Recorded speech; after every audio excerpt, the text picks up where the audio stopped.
سلام تماشابینان گرامی، خلاصه خبرهای مهم 20 ماه تاجیکستان و منطقه را از پایگاه خبری بامداد برایتان پیشکش میکنیم.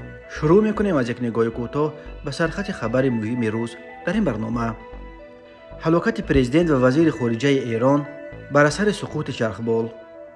تا که آنها را نکشند، متهمان در حمله کروکوس را در سزای لیفورتووا در کامراهای یک کسه نگاه می‌دارند. به ترتیبی‌های عمومی و لطکوب ده‌ها دانشجوی خارجی در بشکک. در گذشت رحمت الله زایروف مؤسس و رهبر سابق حزب سوسیال دموکرات و اکنون تفصیلات خبرها. نجات بخشان ایرانی خبر دادند که متاسفانه بر اثر سقوط چرخبالی که رئیس جمهور ایران ابراهیم رئیسی و وزیر خارجه جمهوری اسلامی حسین امیر عبداللهیان سوار آن بودند، کسی زنده نمانده است. رهبر سازمان هلال احمر ایران پیرحسین کولیوند صبح 20 ماه سال 2024 در تلویزیون دولتی گفت نجات بخشان در محله سقوط هواپیما کسی را زنده پیدا نکردند. در این هواپیما پرزیدنت ایران ابراهیم رئیسی، وزیر خارجه حسین امیر عبداللهیان، والی استان آذربایجان شرقی ملک رحمتی و آیت الله استان تبریز علی هاشم سوار بودند. تلویزیون دولتی ایران او با هوای بد را سبب صدمه نامید. چرخبال پرزیدنت عصر 19 ماه در یک جنگلزار در منطقه تقریبا دستنورس کوهستانی در نزدیکی شهر جولفا که در روبروی شهرک همنام جولفای آذربایجان جایگیر شده است سقوط کرد. تومان غوث و در نتیجه صدمه از کار ماندن دستگاه‌های مخابراتی جستجوی چرخبال را مشکل ساخته بود. هیئت رسمی ایران در 3 چرخبال از استان آذربایجان شرقی ایران به تبریز برمیگشت. رئیسی صبح 19 ماه همراه پرزیدنت آذربایجان الهام علیف در مراسم افتتاح سده آب قلعه دختر در رود مرزی عرکس اشتراک داشت. 2 چرخبال دیگر بدون آسیب به فرودگاه تبریز رسیدند. در این چرخبال‌ها چند مقام بلندپایه از جمله وزیر انرژتیکا علی اکبر مهرابیان و وزیر راه ایران مهرداد بزرگپوش سوار بودند. ابراهیم رئیسی 63 سال داشت. او در پی پیروزی در انتخابات پرزیدنتی سال 2021 به مقام رئیس جمهور ایران رسید. رئیسی قبلا رهبری قوه قضاییه را در دست داشت. بر اساس قانونگذاری ایران در صورت مرگ رئیس جمهور صلاحیت او به نایب اولش انتخاب داده می شود. حالا نایب اول رئیس جمهور ایران محمد مخبر دیسفولی است. او 69 سال داشته. سال 1955 در شهر دیسفولی استان خوزستان در غرب ایران به دنیا آمده است و در گذشته در سالهای جنگ ایران و عراق در قسم طبی سپاه پاسداران انقلاب اسلامی خدمت کرده است. محمد مخبر قبلا برای نقشش در برنامه هسته‌ای ایران تحت تحریمات بین المللی قرار گرفته بود. او همچنین عضو هیئتی بود که سال 2022 به مسکو آمده قرارداد فروش درون‌های ایرانی را با روسیه به امضا کرد. بر اساس قانونگذاری ایران اکنون یک شورای عبارت از نایب اول رئیس جمهور، رئیس پارلمان و رهبر قوه قضاییه جمهوری اسلامی باید در ظرف 50 روز آینده سند انتخابات جدید پرزیدنتی را مقرر کنند. ایران صاحب چرخبال‌های زیاد است ولی تحریمات بین المللی خدمت رسانی و ترمیم آنها را مشکل کرده است. فلوت هوایی ایران اساساً از دوران تو انقلابی اسلامی سال 1979 به میراث مانده است و اکثراً از هواپیماها و چرخبال‌های خیلی کونه و فرتوت عبارت است. پرزیدنت تاجیکستان امامعلی رحمان روز 18 ماه سال 2024 در قصر ملت در ملاقات با وزیر کارهای خارجه جمهوری مردمی چین ون ای که در ادامه سلسله سفرش به آسیای مرکزی به دوشنبه آمده بود، خطای را یکی از شریکان بزرگ تاجیکستان در بخش‌های تجارت و اقتصاد و سرمایه‌گذاری نامیده، گفته است حجم عمومی سرمایه چین به اقتصاد تاجیکستان در 10 سال اخیر 3.8 میلیارد دلار آمریکایی را تشکیل می‌دهد. در واقع آمار بیانگر اون است که یگانه کشور دیگری یا سازمان مالیوی به اقتصاد تاجیکستان در این مدت تا برابر نصف خطای مبلغ گذاری نکرده است. حالا اکثر لایه‌های بزرگ در تاجیکستان از ساختمان و ترمیم راه‌ها و پل‌ها و نقب‌ها تا استخراج معدن‌ها از کان‌های این کشور و حتی ساختمان بناهای نو حکومت و پارلمان تاجیکستان اساساً از طرف خطای مبلغ گذاری گردیده و با دست شرکت‌های خطایی ساخته می‌شود و هرچند حدود نصف این مبلغ‌ها به دوشنبه به شکل گران داده شدند، نصف دیگرش قرض است که یگان روز باید با فایزهایش برگردانند. قبلا خبر رسیده بود که رهبر اداره سیاسی خارجی خطای وان با مقصد بررسی مسائل مربوط به همکاری و آماده کردن زمینه برای سلسله سفر رهبر اول این کشور سی جین پینگ در کشورهای آسیای مرکزی به این منطقه سفر کرده است. در گزارش خدمات مطبوعات پرزیدنت تاجیکستان درباره سفر قریب الوقوع سی جین پینگ چیزی گفته نشده است. بنابراین منبع در هفته واخوری امامعلی رحمان با وان وضع کنونی همکاری دو کشور و مسائل مبرم منطقوی و بین المللی را بررسی کرد. رحمان و وان گسترش رابطه و در ساحه‌های صنعت بخصوص صنعت کوهی، نقلیات، انرژتیک و کشاورزی محاکمه کرده در این زمین علاقه‌مندی جنوب تاجیکستان برای اندازی همکاری فعال با چین آید به تطبیق لایحه‌های مشترک مربوط به اقتصاد سبز، اقتصاد رقمی ذهنی و استحصالات در تاجیکستان با استفاده از تکنولوژی‌های سبز را تاکید کرده است. خطای کایو باز به یک سرمایه‌گذار اساسی کشورهای آسیای مرکزی تبدیل یافته است. بنا به اطلاع دریافتی از زیاده 3 میلیارد دلار قرض خارجی تاجیکستان تقریبا نصفش یعنی حدود 1.5 میلیارد دلارش قرض‌های خطای است.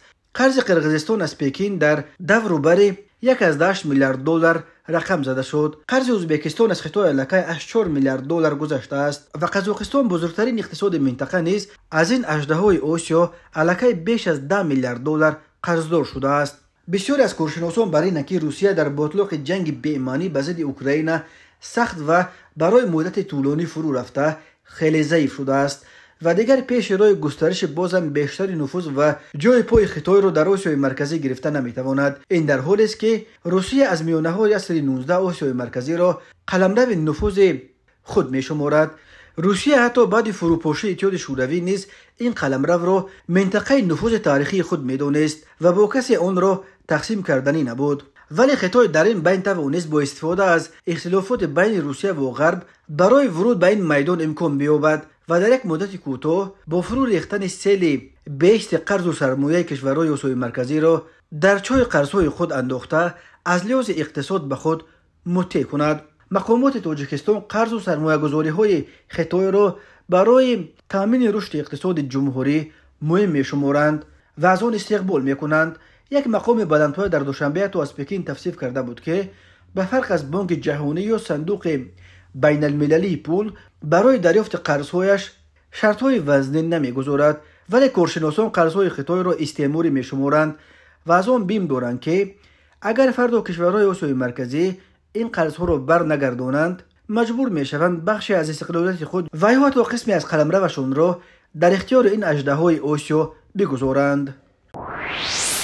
رحمت الله زویروف، حقوقدان شناخته تاجیک و مؤسس و رهبر سابق حزب سوسیال دموکرات تاجیکستان، یگانه حزب اپوزیسیونی رسما ثبت نام شده در این کشور، روز 18 مای سال 2024 در سن 67 از عالم چشم پوشید. موزونه کریمووا همسر او گفت که زویروف صبح بر وقت شنبه 18 مای درگذشت.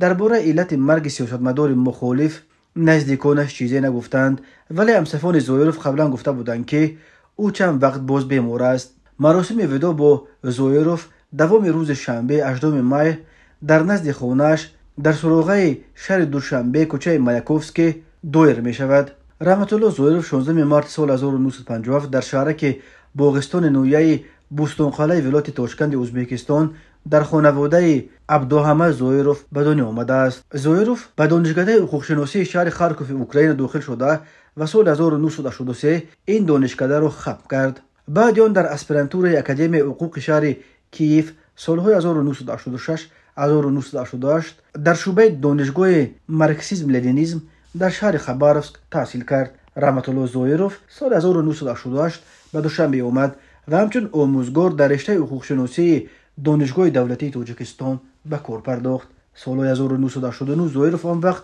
جوان و مگی 32 ساله را همچون نامزد به وکیل شورای عالی تاجیکستان پیشبری کردند، ولی در آوازدهی نهایی او از میر بابا میر رحیموف، یکی از رهبران جنبش مردمی رستاخیز، شکست خورد. زویروف سالهای 1993 1997 به حیث مدیر شعبه حقوق بین المللی اکادمی علم‌ها و سالهای 1998 1999 در مقام مدیر کافدرای حقوق دانشگاه آموزگاری تاجیکستان کار کرده. سالهای 2001-2023 با پیشنهاد سیاستشناس فقید سروب شریپوف به دستگاه پرزیدنت به کار آمد و همچون مشاور پرزیدنت اوید به مسائل حقوقی کار کرد. رحمت الله ظاهروف سال 1998 حزب خود را با نام عدالت و ترقیات تأسیس داد که بعد چند به حزب سوسیال دموکرات تاجیکستان تبدیل نام کرد. ماه یونیو سال 2021 ظاهروف از رهبری حزب استعفا داد و به جای خود یکی از معاونانش قیام‌الدین عزیزوف را نشاند. رحمت الله ظاهروف دانشمند شناخته علم حقوق نیز بود. او نامزد علم‌های حقوق شناسی و مؤلف بیش از 270 اثر علمی و مقاله و مونوگرافیا و همچنین بیش از 30 کتاب و رساله در علوم حقوق، سیاست شناسی، اقتصاد و تاریخ بوده در تهیه بیش از 30 قانون تاجیکستان اشتراک کرده است.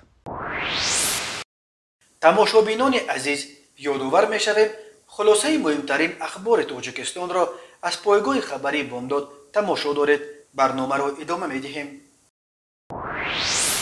تلگرام کانال به مقامات حفظ حقوق روسیه نزدیک مش روز 22 مای سال 2024 خبر داد که متهمان در حمله تروریستی کراکوس سیتی هال در بازداشتگاه لیفورت و شهر مسکو تا حال در کامراهای علایده نگاه داشته میشوند. منابع مش گفتند که مقامات میترسند که مبادا محبوسان دیگر آنها را نکشند. در ابتدا فریدون شمس‌الدین، دلیرجان میرزایف، محمد صابر فیضوف، سید اکرم رجبی زاده و دیگر دستگیر شده ها را در کامراهای یک کسه جای کرده بودند. بعدا آنها را باید به کامراهای کلانتر 2 کسه و 4 کسه میگذرانند. شرط اساسی این است که متهمان یک پرونده در یک کامرا نافتند، باید با دیگران جای کرده شوند. بنا به یک فرضیه سببهای آنها را در کامراهای یک کسه باقی گذاشتن این است که دیگر نفرانی که در لیفورت و در بازداشت قرار دارند اثر احساسات میتوانند آنها را خودسرانه جزا دهند. خبر داده است مش. شام 22 مارس سال 2024 افراد مسلح قبل از کنسرت گروه موسیقی روکی پیکنیک وارد تالار کنسرت‌های کراکوس سیتی هال در کراسنگورسک شده ازدحام را تیرباران کردند. این حمله 145 کشته به جا گذاشت. بر اثر تیرباران 40 نفر کشته شده، 105 نفر دیگر در سوختاری که بعد آن فرا گرفت جان خود را از دست دادند. در عموم با اتهام مربوط به حمله تروریستی کراکوس در روسیه تا امروز 19 نفر دستگیر شدند که 17 نفرش از تاجیکستانند. در پی اشتراک زادگان تاجیکستان در حمله خونین تروریستی از نام سازمان تروریستی داعش، مناسبت مقامات روسیه نسبت به تاجیکان شدیداً بد شد. هزاران نفر از شهروندان تاجیکستان در مرز روسیه با قزاقستان و در فرودگاه‌های روسیه درماندند، زیرا تفتیش آنها طولانی شد. 100 نفر از آنها از تفتیش گذشته نتوانستند به تاجیکستان اخراج کرده شدند. چنین برخورد نسبت به تاجیک‌ها باعث تنش بی‌سابقه در روابط دوشنبه و مسکو شد و حتی سفیر روسیه را به وزارت خارجه تاجیکستان دعوت کرده به او نوت اعتراضی سپردند. این هم در حالی است که این شب و روز عین اوج موسم رفتن به مهاجرت کره صبح می شود. قرار معلوم هر سال بیش از 1 میلیون از اهالی قابل کره تاجیکستان به خاطر تامین روزگار به روسیه به مرز کره می روند و میلیاردها دلاری که این مهاجران به وطن میفرستند نه فقط منبع اساسی درآمد اکثر عائله‌های تاجیکستان بوده، بلکه یک عامل مهم تامین پیشرفت اقتصاد و سودا در این فقیرترین کشور شوروی سابق نیز دانسته می شود. شب 17 به 18 مای سال 2024 در پاسخ به یک زنازنه 4 روز قبل بین جوانان محلی و دانشجویان خارجی در یکی از خوابگاه‌های دانشگاه بین‌المللی قرقیزستان، یک ازدحام عبارت از جوانان محلی به خوابگاه این دانشگاه در کنار شرقی شهر بشکک حمله آورده دانشجویان خارجی از کشورهای مصر، بنگلادش، پاکستان و هندوستان را بهرمانه لطکوب کردند و حجره‌هایشان را غارت کردند.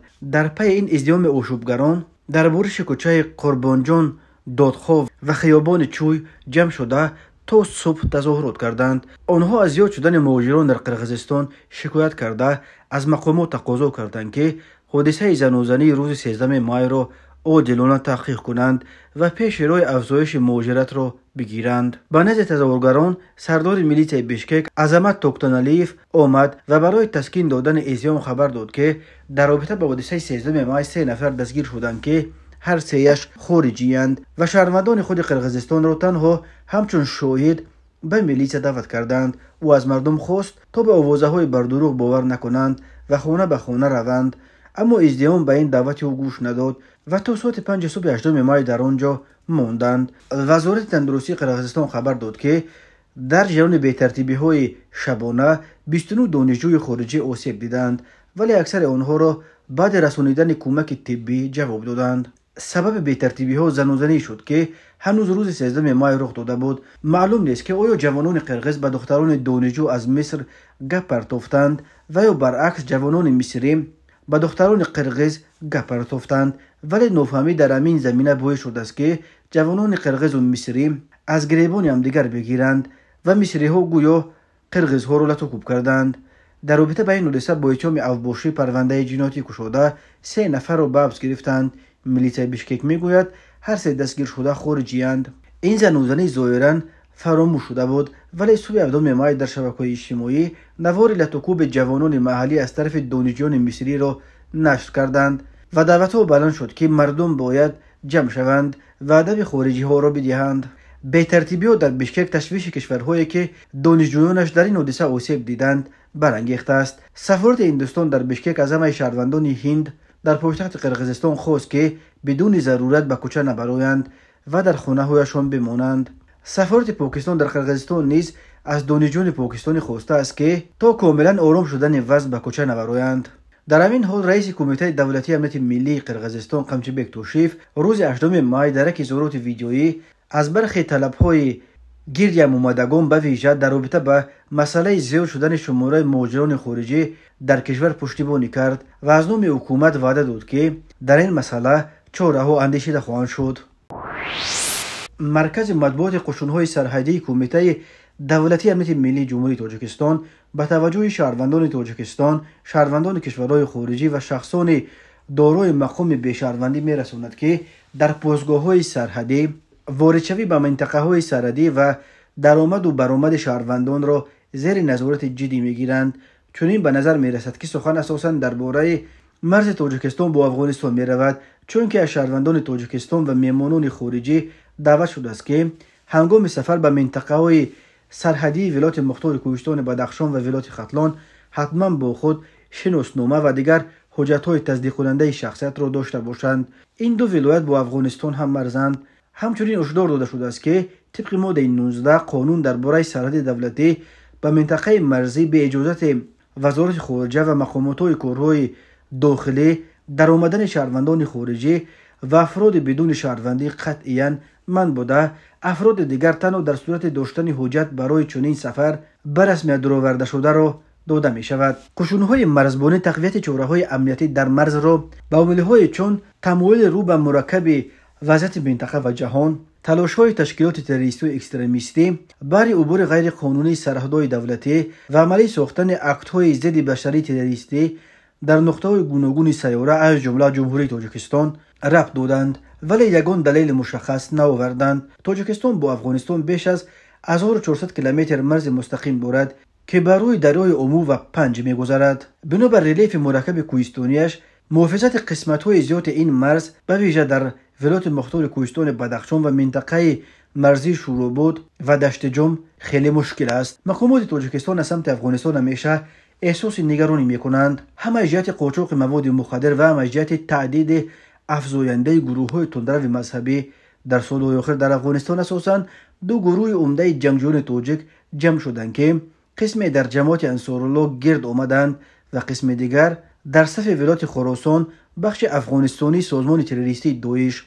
بنا به اطلاع دریافته چندین حمله تروریستی اخیر در کشورهای مختلف را که با دست زادگان تاجیکستان انجام داده شدند، امیسرهای داعش محض از قلمرو افغانستان رهبری و راهنمایی می‌کردند. حضور ده‌ها جنگجوی تاجیک در قلمرو افغانستان مویای تشویش جدی دوشنبه بوده است. اما اگر حکومت قبلی افغانستان بود دوشنبه در مسئله تعقیب این جنگجویان و بازداشت و به تاجیکستان سپردن آنها همکاری میکرد، بعد در افغانستان به قدرت رسیدن طالبان وضعیت کاملا دیگر شده است، چون که دوشنبه رژیم طالبان را به رسمیت نمیشناسد و برعکس به مخالفین مسلح این رژیم روی خوش نشان میدهد و پناهگاه داده است. در پاسخ برخی نمایندگان طالبان تهدید کرده بودند که میتوانند از طرف خود به مخالفان مسلح حکومت تاجیکستان در خاک افغانستان امکان فعالیت آزاد بدهند. тамошобинони азизу гиромӣ, ин буд муруре ба хулосаи чанд хабари муҳими имрӯзи Тоҷикистон. Хабару гузоришҳои бештар аз Тоҷикистон ва дар бораи Тоҷикистону атрофи онро дар сомонаи пойгоҳи хабари Бомдод дар ин нишона пайгирӣ намоед: www.bomdod.com. Хуш бошед.